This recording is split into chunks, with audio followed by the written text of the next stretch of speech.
하나님 말씀 찾겠습니다. 누가복음 17장 11절부터 19절까지입니다.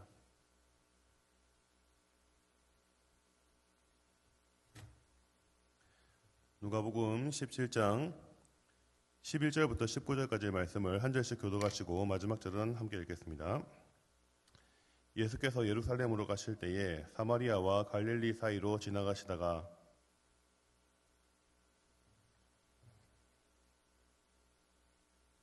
소리를 높여 이르되 예수 선생님이여 우리를 불쌍히 여기소서 하거늘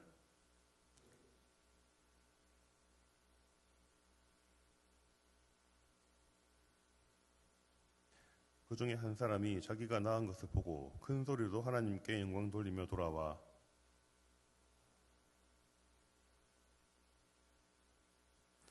예수께서 대답하여 이르시되 10사람이 다 깨끗함을 받지 아니하였느냐? 그 9은 어디 있느냐?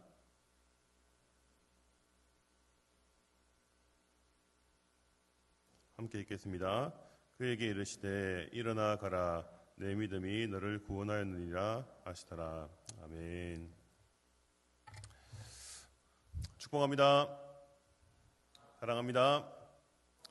자, 우리 좌우의 지체들에게 2명 이상, 아니 3명 이상 사랑합니다, 축복합니다 한번 인사하겠습니다.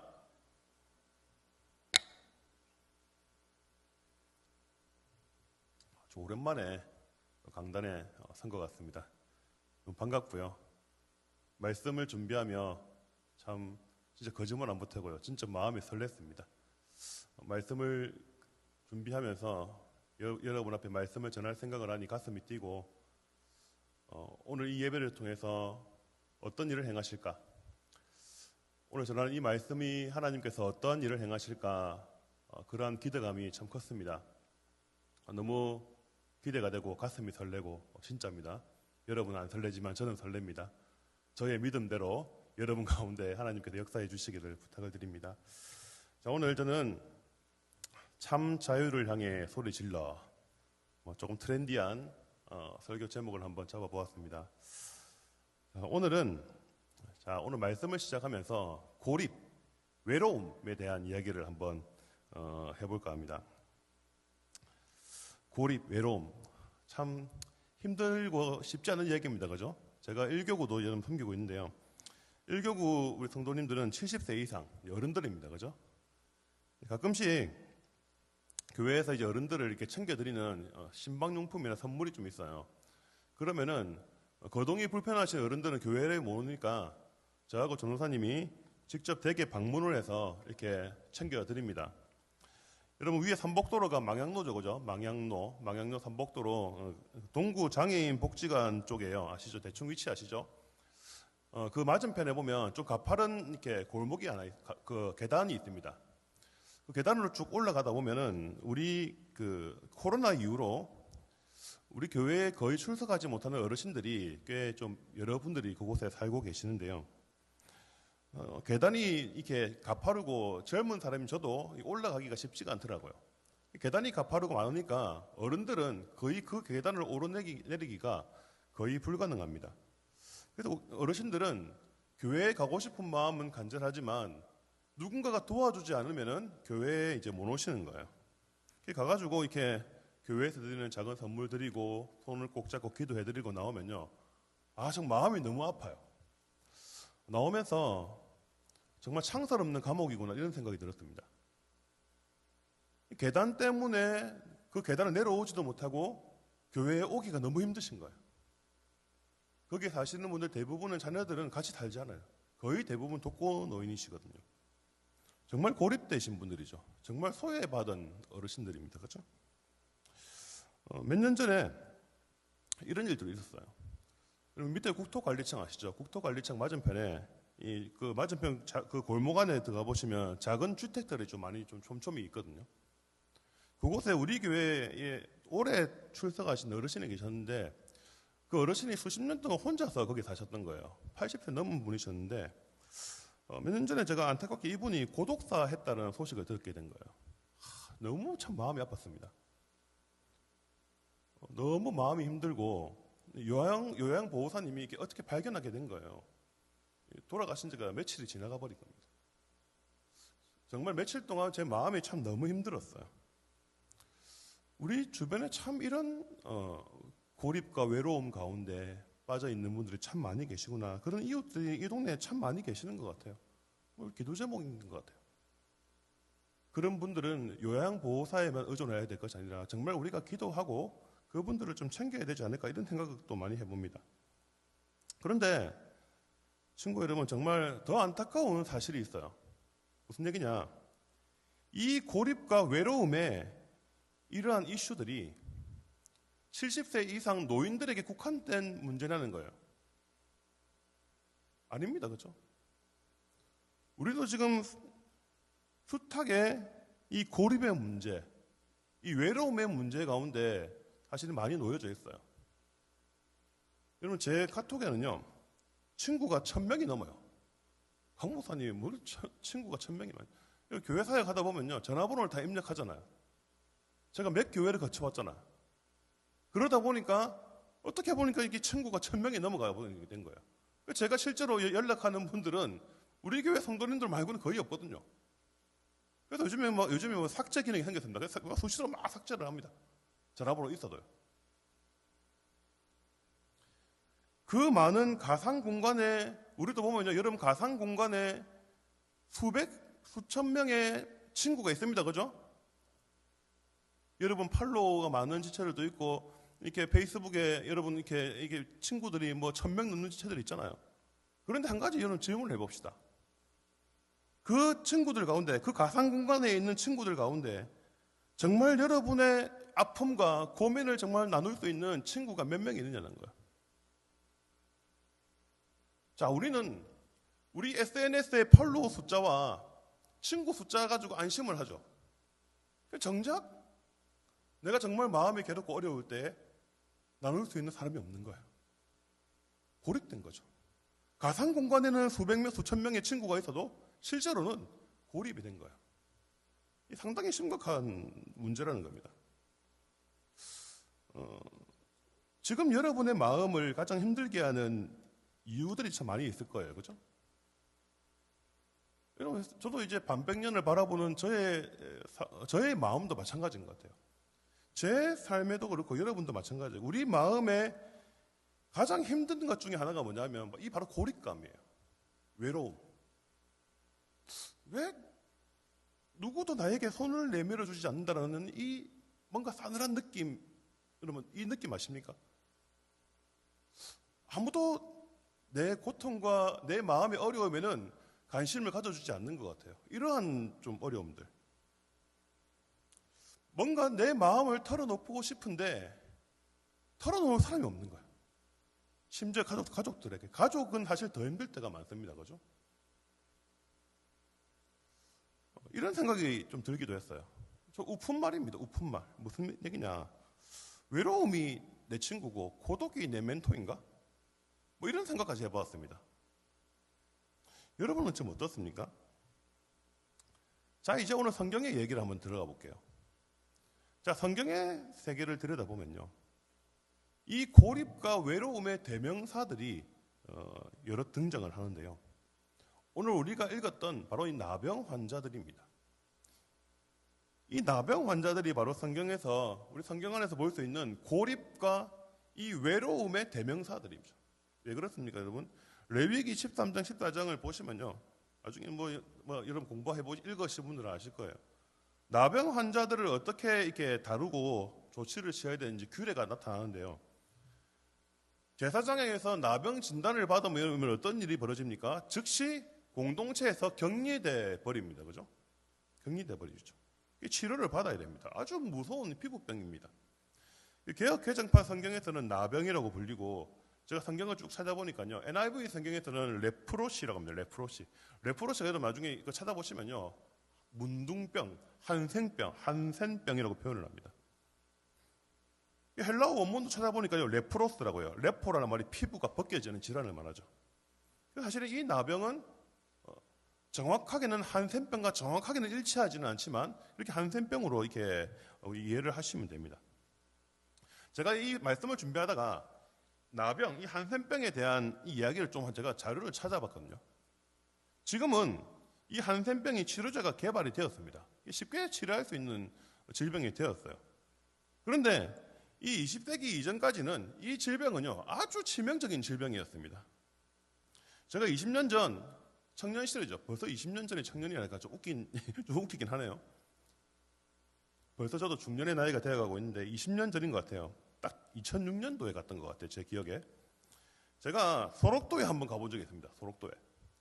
지금은 2009년도에 소록대교가 생겨가지고 지금은 이제 육로가 생겼는데 그때 당시에는 녹동항에서 고흥 녹동항에서 배로 한 20분간 들어가야 됐거든요.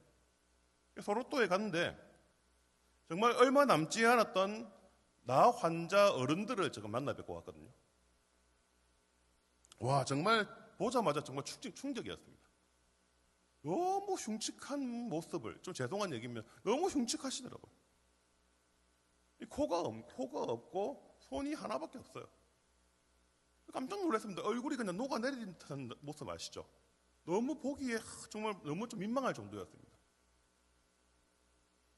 제가 이 소록도의 역사에 대해서 조금 자료를 찾아보니까요. 와, 이분들이 100년 전부터 그때 당시 문둥병이죠. 이 병에 걸려서 소록도에 강제 격리가 되죠. 일제 강점기를 지나면서 이분들이 겪었던 엄청난 수모와 고통과 그러면 말로 입에도 담을 수 없는 엄청난 일들이 많이 있었거든요. 너무나 처참한 일들이 많이 있었습니다.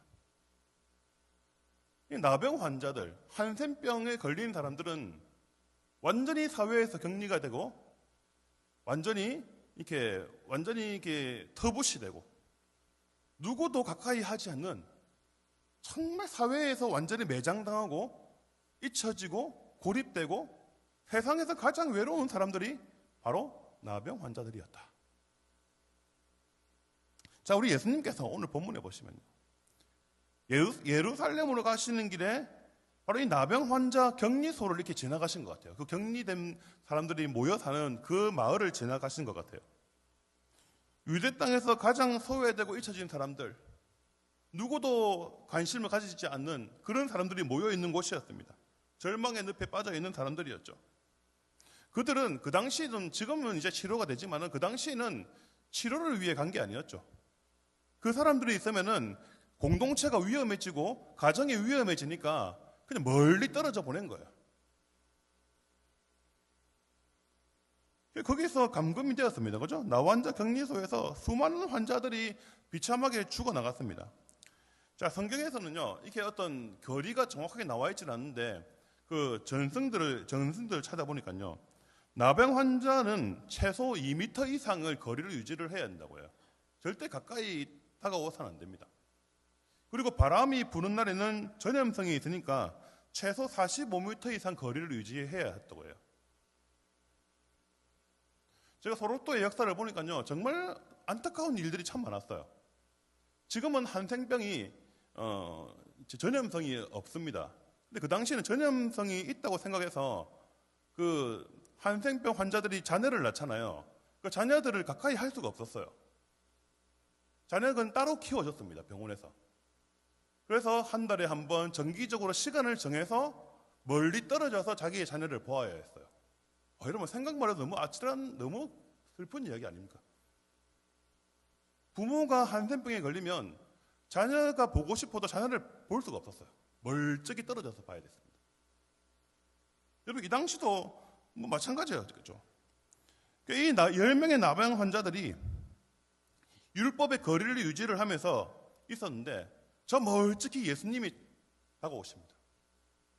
예수님이 다가오시니까 어떻게 합니까? 저를 한번 따라하겠습니다. 예수 선생님이요.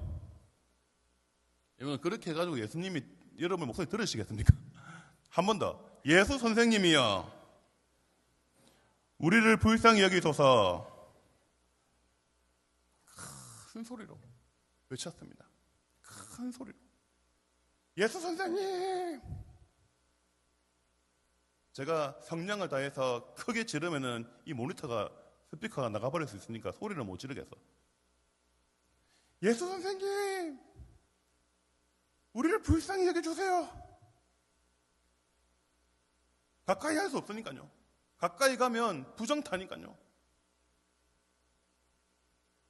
언제까지 여기에서 죽음을 기다리고 살아가야 될까? 정말 그 나병 환자들은 참 많이 힘들고 고통스러웠을 겁니다. 그런데 이들에게 예수라는 사람의 소문이 들렸던 거예요. 이 예수님이 가는 곳마다 질병을 고치고 온갖 질병을 고치고 귀신 쫓아내고 심지어 죽은 자까지 살렸다, 이런 소문을 들었던 겁니다. 그런데 그 많은 이야기들 가운데 예수님이 나병을 고치셨다라는 이 이야기를 들은 거예요. 제가 복음서를 찾아보니까요, 누가복음 17장 이외에도요, 마태복음 8장, 마가복음 1장, 누가복음 5장에 보면요, 나병 환자를 고치는 사건이 나타납니다. 자, 누가복음 7장 22절 말씀 화면을 보시고 같이 한번 읽어보겠습니다. 예수께서 대답하여 이르시되 너희가 가서 보고 들은 것을 요한에게 알리되 맹인이 보며 못 걷는 사람이 걸으며 나병 환자가 깨끗함을 받으며 기 먹는 사람이 들으며 죽은 자가 살아나며 가난한 자에게 복음이 전파된다 하라. 아멘. 여러분, 세례 요한이 옥에 갇혀가지고 있으니까 자신의 자기 이후로 예수님이 이렇게 메시아로서 활동을 하니까 사실 그 마음 가운데 고통 중에 있을 때 그 의심이 생겼던 것 같아요. 정말 예수님 당신이 구원자가 맞습니까? 메시아가 맞습니까? 이런 질문을 한 거예요. 이 질문에 예수님의 대답이 방금 읽었던 7장 22절 말씀입니다. 내가 하나님의 아들 메시아의 증거가 이것이다. 나는 맹인을 보게 했다. 못 걷는 사람 다시 걷게 했다. 나를 통해 나병 환자가 깨끗함을 받았다. 기 먹은 사람이 다시 듣기 시작했다. 죽은 자가 다시 살아났다. 메시아의 증거가 분명히 나타났다는 거예요. 자, 저곳에 서 있는 다가오시는 예수님이 정말 하나님의 아들이시오 메시아구나. 우리의 나병을 고칠 수 있는 유일한 분, 내 나병, 이 질병을 고칠 수 있는 하나님의 아들이 저 앞에 계시는 거예요. 10명의 나병 환자들은 이 기회를 놓칠 수 없었습니다. 예수 선생님, 우리를 불쌍히 여겨주세요. 우리는 이 마음의 절박함만 조금이라도 깨달으면 오늘 예배 성공입니다. 그런데 여러분, 우리 예수님께서 그 얘기를 듣고 그 말씀을 그 요청을 들으면서 예수님께서 어떤 그들에게 손을 얹어 치유하는 어떤 행동을 하지 않았죠. 예수님께서는 딱 이 한마디만 했습니다. 제사장에게 가서 너희 몸을 보여줘라. 레위기 24장에 보면요, 나병 환자 정결 규례가 나타나는데요, 제사장에게 그냥 가면 안 돼요. 반드시 자신의 그 나병이 나아야지, 자연스럽게 면역으로 고침을 받아야지 제사장에게 가서 진단을 받을 수 있었습니다. 근데 예수님께서 뜬금없이 안수하신 것도 아니에요. 터치하신 것도 아니에요. 그냥 제사장에게 가서 네 몸을 보여봐라. 이 10명의 나병 환자들은 의아했을 겁니다. 아니, 지금 이 꼬라지로 어떻게 제사장에게 갈 수 있단 말인가? 그런데 그 말씀에 순종했습니다. 그런데 어떤 기적이 일어났어요? 제사장에게 자신의 몸을 보이러 가는 도중에 10명 모두가 나병에서 고침을 받게 된 것입니다. 한순간에 자유함을 얻게 된 것이죠. 여러분에게 중요한 질문 한번 던져보겠습니다. 여러분, 말씀을 듣다 보면 여러분 질문을 잘 던져야 됩니다. 이 10명의 나병 환자가 그들의 삶의 고립과 이 속박에서 자유함을 얻게 된 결정적인 계기가 무엇이었습니까? 중요한 질문이죠, 그죠? 무엇이었습니까? 이 10명의 나병 환자가 자신의 고립과 그 속박에서 벗어나게 된 결정적인 계기가 무엇이었습니까? 바로 이 나병 환자들이 예수님의 이름을 크게 불렀을 때입니다. 이 점이 중요하죠. 그죠? 소리 높여 이르되 예수 선생님 우리를 불쌍히 여겨주세요. 이 외침, 이 샤우팅, 이 고함 소리, 이 샤우팅, 이 외침이 그들의 삶의 일생 동안 그들을 묶고 있었던 고립과 그 속박의 쇠사슬을 끊어버리는 그런 결정적인 계기가 되었던 것이죠. 이 세상에는요, 신들을 향해 외치는 사람들이 참 많이 있는 것 같아요.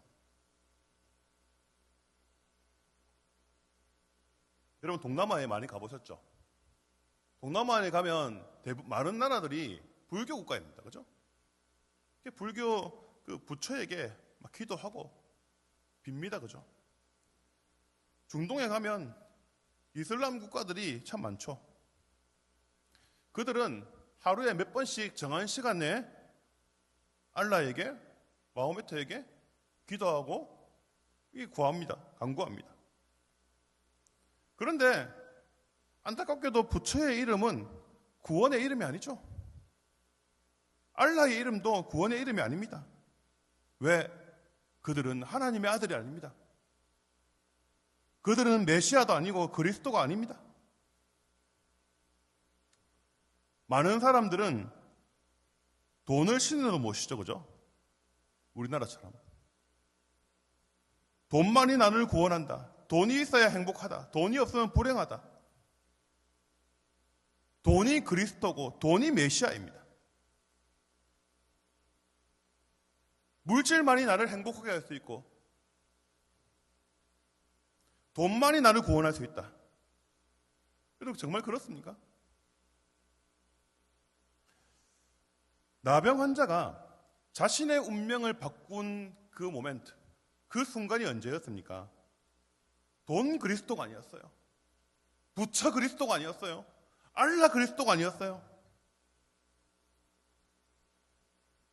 10명의 나병 환자가 자신의 운명을 바꾸었던 그 순간이 언제냐? 바로 예수 그리스도의 이름을 외쳤을 때. 할렐루야.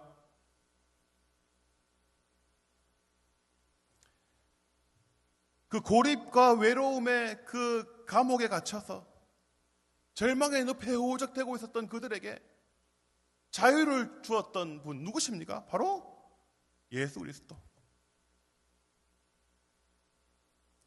사회와 공동체에서 완전히 격리되어서 고립되어져 버린 나병 환자들이 하나님의 아들 예수께 어떻게 나아갔습니까? 그분의 이름을 간절히 외침으로.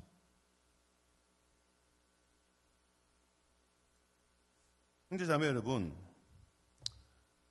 우리가 가져야 할 아주 중요한 믿음이 하나 있어요. 히브리서 11장 6절 말씀 화면에 있습니까? 한번 같이 한번 읽어보겠습니다. 믿음이 없이는 하나님을 기쁘시게 하지 못하나니 하나님께 나아가는 자는 반드시 그가 계신 것과 또한 그가 자기를 찾는 자들에게 상 주시는 이심을 믿어야 할지니라. 아멘. 하나님께 나아가는 자가 반드시 가져야 할 믿음이 무엇이냐? 첫 번째, 그가 계신 것. 하나님이 지금도 살아 계셔서 우리와 함께 하신다라는 사실을 믿어야 됩니다. 친구 여러분, 지금 이곳에 예수님이 계시다는 것을 믿으십니까? 한 세 사람은 믿는 것 같네요. 여러분 예배 올 때 이곳에 예수님이 계시다는 거 안 믿고 옵니까? 예배 뭐 하러 예배 드리러 와요? 이곳에 예수님이 계시니까 오는 거잖아. 예배하는 거잖아. 그죠? 하나님께 나아가는 자는 이곳에, 지금 이곳에 하나님의 아들 예수께서 이곳에 계신다라는 것을 믿고 예배해야 돼요. 그죠? 그리고 두 번째 뭡니까? 두 번째 믿음 뭡니까? 히브리서 11장 1절에 말하는 두 번째 믿음. 자기를 찾는 자들에게 상 주신다. 여러분 우리가 게임을 해도 퀘스트 몇 가지 수행을 하면 보상을 받잖아요. 그죠? 보상을 받아요. 하나님께 나아가는 자, 하늘과 땅의 모든 권세를 가지신 하나님의 아들께 나아가는 자, 보상을 받는다. 여러분, 이 믿음이 있습니까? 없죠, 그죠? 없으니까 여러분 대답 안 하잖아. 자, 우리에게는 이 믿음이 없어요. 하나님을 찾고 하나님을 구하는 자에게 은혜를 주시고 보상을 하신다, 상을 주신다라는 이 사실을 우리는 믿지 않고 예배하는 거예요. 그게 우리 마음에 기대가 없는 거예요. 제가 설교 서두에 그냥 한 얘기가 아니에요. 하나님, 오늘 예배를 통해서 이 말씀을 통해 하나님께서 어떤 일을 행하실까? 하나님, 먼저는 강성모라는 이 인간 안에 어떤 일을 행하시기 원하십니까? 이 말씀을 듣는 우리 청년들에게 어떤 일을 행하시기 원하십니까? 저는 그러한 믿음을 갖고 이 강단에 서거든요, 여러분. 고립과 소외의 늪에 빠진 나병 환자들이 예수님의 이름을 불렀어요. 하나님의 아들에게 나아갔습니다. 그들은 어떤 보상을 받았습니까? 고립에서 벗어났어요. 외로움에서 벗어났습니다. 그죠? 사랑하는 형제자매 여러분, 여러분은 매주 예배하면서 보상을 잘 받고 있어요? 우리는 예배에 성공할 때에 여러분 보상이 있어요. 하나님이 살아계신 거, 그에게 나아가면 상을 주신다, 이 믿음이었으면 보상을 못 받는 거예요. 여러분의 지금 실존적 문제가 있지 않습니까? 그죠? 여러분의 삶에 문제가 있어요. 지금 풀어야 할 어려움들이 많지 않습니까? 내 안에 여전히 꼬여있는 딜레마들, 문제들, 내가 풀어야 할 수많은 내 인생에 어떤 여러 가지 어려움들이 있지 않습니까? 하늘과 땅의 모든 권세를 가지신 분에게 예배하면 우리 인생의 그 숱한 수많은 문제들이 풀려지는데 우리는 그 기대, 그런 믿음이 없는 거예요. 친구 여러분, 보상을 받으십시오. 믿음의 청구서를 가지고 와서 보상을 받으시라니까요. 하나님, 매주 오후 2시 사부 예배 드리러 나오는데 하나님, 오늘 예배를 통해서 내 삶에 이러한 좀 문제들이 좀 해결되면 좋겠습니다. 여러분, 이러한 믿음으로 여러분 나오셔야 된다는 거죠. 하나님께 길이 있지 않습니까? 하나님에게 답이 있지 않습니까? 하나님, 오늘 예배 드리는 가운데 길을 좀 보여주십시오. 내가 답을 찾지 못해 방황하고 있습니다. 내 안에 있는 이 어두움과 내 안에 있는 이 우울감이 왜 그런지 좀 가르쳐 주십시오. 하나님 알려주시거든요. 만유를 다스리시고 만유 안에 통하여 계시는 하나님이 우리의 형편과 상황을 다 알고 계시는데 왜 우리는 하나님께 이 믿음으로 나아가지 못합니까? 친구 여러분, 다시 한번 우리 본문으로 한번 돌아가 보죠. 이제 말씀이 거의 마지막 중인데요. 10명의 나병 환자가 제사장에게 보이러 가는 길에 다 고침받았는데 15절에 보면 여러분 어떤 일이 벌어졌습니까? 그들 중 오직 한 사람만 큰 소리로 하나님께 영광을 돌리며 감사를 드렸다고 합니다. 근데 성경에서는 이 사람이 유대인이 아니라 사마리아 사람이라고 증언합니다. 유대인이 아니라 이방인이었습니다. 근데 예수님의 반응을 보시면요, 아쉬움과 그 실망감들이 좀 역력한 것처럼 보입니다. 우리 예수님께서는 10명의 나병 환자 전부가 다 고침받아서 이렇게 자유를 누리게 됐다는 것을 다 알고 계셨어요. 분명히 그 안에 대부분 유대인이었을 겁니다. 근데 안타깝게도 그 10명 중에 유대인들이 아주 혐오하고 싫어하는 사마리아인만이 하나님께 영광을 돌리러 예수님께 나아왔다는 거예요. 그런데 이 사마리아인에게 놀라운 일이 일어났습니다. 자, 예수님께서는 19절 말씀에서 바로 하나님께 영광 돌리는 이 사마리아인에게 이렇게 선언하십니다. 누가복음 17장 19절 말씀 같이 한번 읽겠습니다. 그에게 이르시되 일어나 가라, 내 믿음이 너를 구원하였느니라 하시더라. 아멘. 10명의 나병 환자 중 총 10명이 다 고침받았습니다. 그죠? 나병에서 고침받았어요. 자유의 몸이 되었습니다. 이 지긋지긋한 격리소에서 빠져나오게 되었어요. 이제 자유롭게 이제 가정에 복귀할 수 있게 되었고, 이제 일자리도 구할 수 있게 되었고 결혼도 할 수 있게 되었어요. 자유를 누리게 되었습니다. 그런데 그 질병의 치유가 하나님 나라의 백성이 되었다는 의미는 아니었습니다. 그들은 그냥 그들의 육신의 질병만 고침받았을 뿐이에요. 그런데 이 10명 중에 오직 한 사람, 감사로 하나님께 영광을 돌렸던 사마리아인만이 하나님 나라의 백성이 되었던 거예요. 여러분, 나병에서 노인받아서 제사장에서 완치 판정 받았습니다. 와, 당신은 완치되었습니다. 당신은 이제 자유요. 이제 나오 있어. 얼마나 기뻤을까? 자유의 몸이 되었습니다. 그런데 그들 가운데 오직 한 사람, 이 사마리아인만이 구원의 은총, 영원한 생명의 그 은총을 받게 된 것이죠. 진짜 참 자유를 얻게 되었다라는 것입니다. 이제 말씀을 정리하며 우리 삶에 한번 적용해 보면 좋겠어요. 이제 말씀을 정리해 보겠습니다. 자, 오늘 말씀은요, 고립과 속박의 굴레에 묶여있던 영혼이 어떻게 하면 진정한 자유를 누릴 수 있는가 보여주고 있는 본문인데요. 저는 오늘 이런 본문 가운데 두 가지의 외침을 여러분에게 말씀을 드렸어요. 첫 번째로, 예수님을 간절히 찾고 부르짖는 자만이 참 자유를 누린다. 예수님, 우리를 불쌍히 여겨주세요. 복음서에서 기적을 경험했던 자들의 공통적인 외침이었습니다.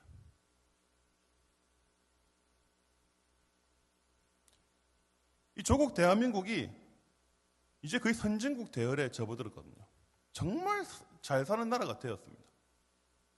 여러분, 기도해 주셔가지고 우리 신유미 선교사님이 수요일 날 수술을 잘 마치시고, 목요일 수술을 잘 마치시고 이제 다음 주 수요일에 퇴원하시게 되었어요. 그리고 이제 부산에 내려오신다고 합니다. 어느 병원이신지는 말씀하지 않으셨는데 수술이 거의 한 서너 시간 만에 끝났어요. 제가 정말 대단하구나, 대한민국은. 대한민국 의술이 정말 세계 최고구나라는 걸 느꼈습니다. 1억 2천원을 들여서 에어 앰뷸런스로 이렇게 프놈펜에서 인천으로 왔잖아요. 그래서 바로 세브란스 병원에 가서 수술을 받으시고 이렇게 이제 재활만 잘 하시면 된다고 해요. 와, 정말 우리나라 의술이 정말 대단한 것 같습니다. 제가 여러분 생각을 해봤어요. 우리가 이렇게 잘 사는 나라가 되고 이 최고의 시설, 보세요. 우리 얼마나 시설이 좋아요. 신디 2개에다가 14개, 전자드럼 600만 원짜리 엄청난 이 조명과 이 시설들, 얼마나 우리는 부유해졌습니까? 그런데 여러분, 이러한 부유함과 이러한 복을 누리기까지 우리 선배들의 바로 주여 3층에 있었습니다. 주님, 우리를 불쌍히 여겨주십시오.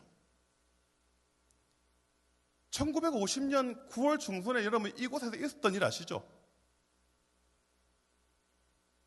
공산당이 이제 낙동강 정선까지 쳐들어왔어요.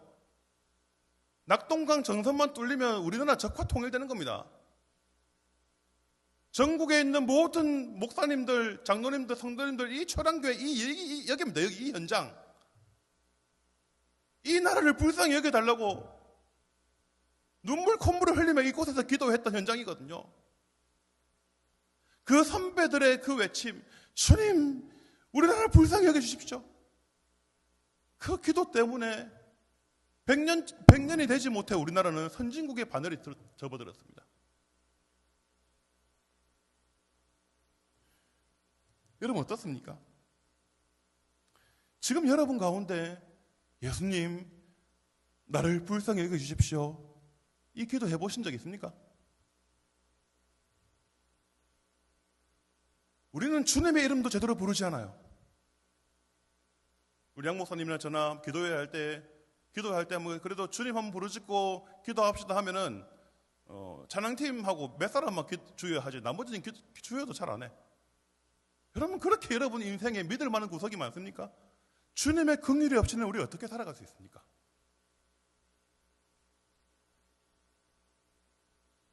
우리는 지금 우리 선배들이 했던 그 주여, 주님을 찾고 구했던 거기에 빚져 있습니다. 그 기도에 빚져 있어요. 주님이 우리를 불쌍히 여겨주시지 않으시면은 우리나라 어떻게 될지 몰라요. 이 나라가 너무나 어수선하죠, 그죠? 오전에 우리 교회 은퇴 장로님하고 한 분하고 좀 얘기를 잠깐 나누었는데, 이렇게 정치인들이 못났고 이렇게 어려움에도 불구하고 하나님이 조국 대한민국을 지켜주시는 게 정말 은혜다. 제가 어떤 진영을 말하고자 함이 아니라 정말 우리나라 우리 김대원 목사님이 말씀하시는 것처럼 너무나 정치인들이 못났거든요. 나라를 절반으로 쪼개버리고 싸우게 하고. 여러분, 우리가 주님의 이름 다시 불러야 됩니다. 지금 여러분의 문제 가운데 함몰되어 고립되어 있는 지체들이 있죠. 누구와도 소통하기가 어렵고 지금 홀로 힘들어하고 있는 지체들이 있을 거예요. 여러분 안에 외로움과 고독의 문제들 때문에 마음이 우울한 지체들이 있을 거예요. 여러분, 주님의 이름을 부를 때입니다. 진짜로.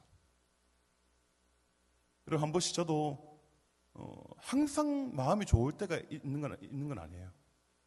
가끔씩 새벽에 일어나면은 마음이 참 힘들 때가 있어요. 오늘 또 왠지 새벽에 딱 일어나는데 마음이 좀 힘든 마음이 있었어요. 꿈자리도 뒤숭숭하기도 했는데, 그때 이제 옆에 자다가 아내는 옆에 자고 있고 제가 이게 그 침대 옆에 딱 앉아가지고 주님 지금 내 곁에 계시는군요, 이런 기도를 했었거든요.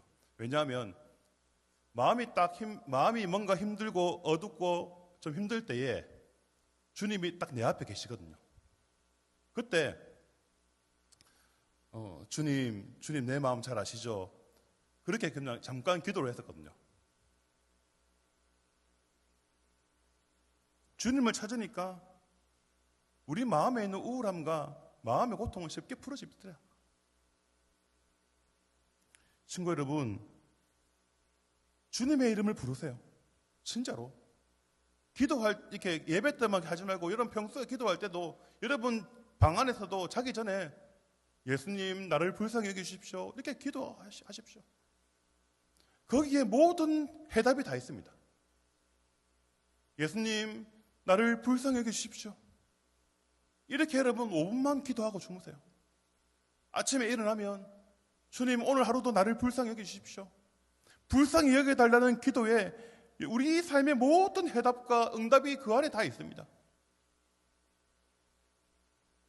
두 번째, 하나님께 감사로 영광을 돌리는 자만이 영원한 자유를 누립니다. 하나님께 감사로 영광을 돌릴 때 참된 자유를 누립니다. 하나님이 하셨다라고 고백하는 사람에게 진짜 자유함이 있습니다. 형제 자매 여러분, 우리 인생의 진짜 행복이 어디서 올까요?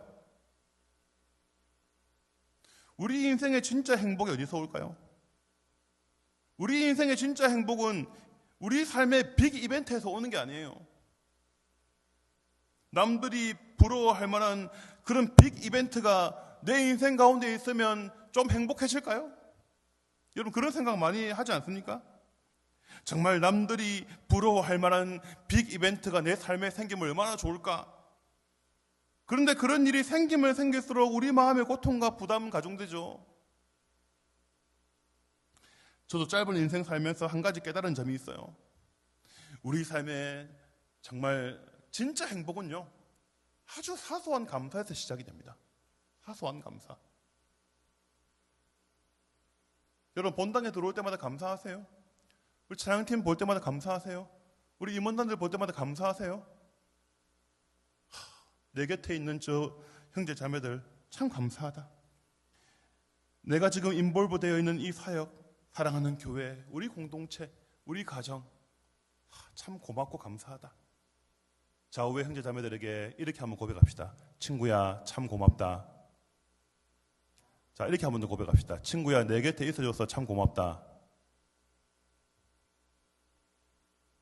여러분 여기에서 작은 행복이 생겨나는 거예요. 친구 여러분, 여러분이 정말 참 자유를 원하신다면, 정말 영원한 자유를 원하신다면 예수님의 이름을 크게 외치십시오. 아침 저녁으로 주님의 이름을 부르세요. 그리고 감사하세요. 사소한 감사로 하나님께 영광 돌리세요. 그럴 때 여러분의 삶 가운데, 여러분의 영혼 가운데 하나님 나라가 임할 것이고, 여러분 삶 가운데 놀라운 은혜, 놀라운 자유가 임하게 될 것입니다. 한 주간도 복된 저와 여러분의 삶이 되시기를 주님의 이름으로 축복합니다.